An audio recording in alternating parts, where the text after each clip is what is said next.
Hi, my name is Dylan Wright, and welcome to 500 Films.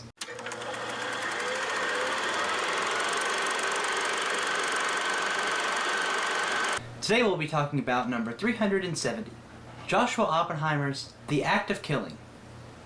This movie is a documentary. It's about the Indonesian death squads of 1965, how they came into power, and they basically killed everyone they considered a communist, which was ethnic Chinese, farmers, people they didn't like. So they killed 1 million people, and the sad thing is those people are still in power, and they still live in the villages of the families of those people they killed. So it's really really tense, and it's really like hard to imagine living in that situation. And Joshua Oppenheimer does what most directors wouldn't do when filming a documentary, and he gives the perpetrators, in this case, the chance to act out the dramatizations in any way they see fit.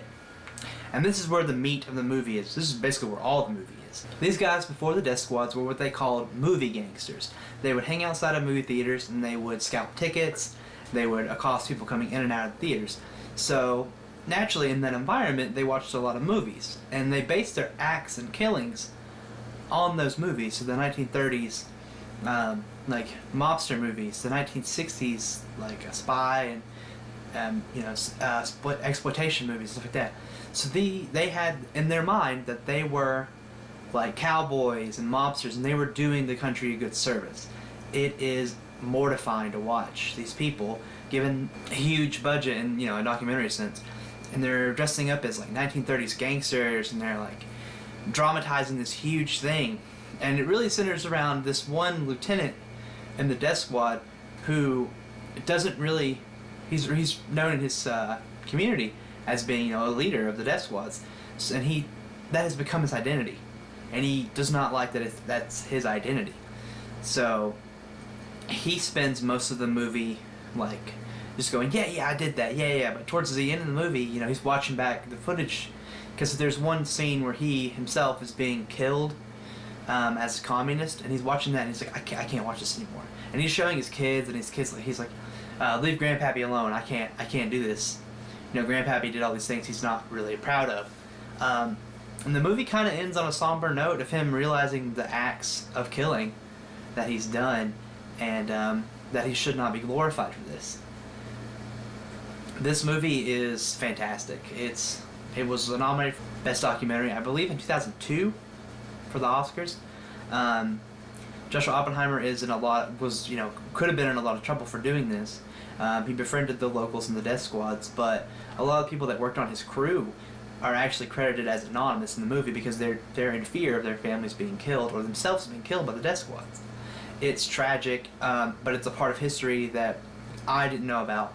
I never knew, in the 60s, that the Indonesian government was overthrown by the military and they killed 1 million people. That's something I would never have learned in my history books. It's something I probably wouldn't have learned without seeking it out. This explores that and shows it in detail that I wouldn't have thought about in a unique style. If I were to give this movie a grade, which I probably should, I would probably give this a 9. It's a great documentary, and it's very interesting the way it's shot, but there are some problems because he's given them full range of, they're making their own dramatization. So history is warped there, but it's warped in a way that you can see how they came to the conclusion that they weren't the bad guys, even though they were. And because I like to own the movies that I watch, I actually bought the Draft House release, which has the theatrical and unrated. So let's get to that. So this is the Draft House Films release of the movie, and it's the only way to get this on Blu-ray currently. So if we look, there's actually a slipcover, and as you can see, I've actually flipped the slip around. So as you can see, that this is the same as the slipcover as the original, but I love when they have flip covers, because this one looks it's more engaging, looks nicer. So that's that.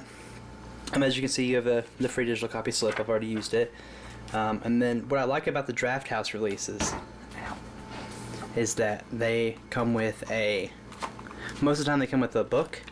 This is a 40-page book with pictures and like of the dramatizations and stuff. It's nice and robust. I like that. As you can see, there's 2 Blu-rays in here. There's the director's cut and the theatrical cut. I watched the theatrical version. And I believe the digital copy that comes with it is the theatrical version as well. I like this better than this. It looks more dynamic on the shelf. It's white, and red. The white and red sticks out more than the pinks and purples of this. So, yeah, that's the physical release, and here's the back of the box. So, if you like what you see, go out and purchase it. It's drafthousefilms.com, or you can go on Amazon. It's kind of hard to find in Best Buys and stuff. This I purchased on Amazon for $15. So, if you like this, you like Draft House, want to support them, they're an independent publishing company, go ahead and purchase it. Welcome back from the physical release part of the review. Like I said earlier, I'm going to give this movie a 9. The only really flaw I have with it is what I mentioned before. The way it's told sometimes, like it's kind of cheesy, it's kind of cliche. That doesn't detract it from, being a fantastic documentary. And it's on Netflix streaming as of, this recording, so give it a watch. It's a good time, and you'll thank me for it.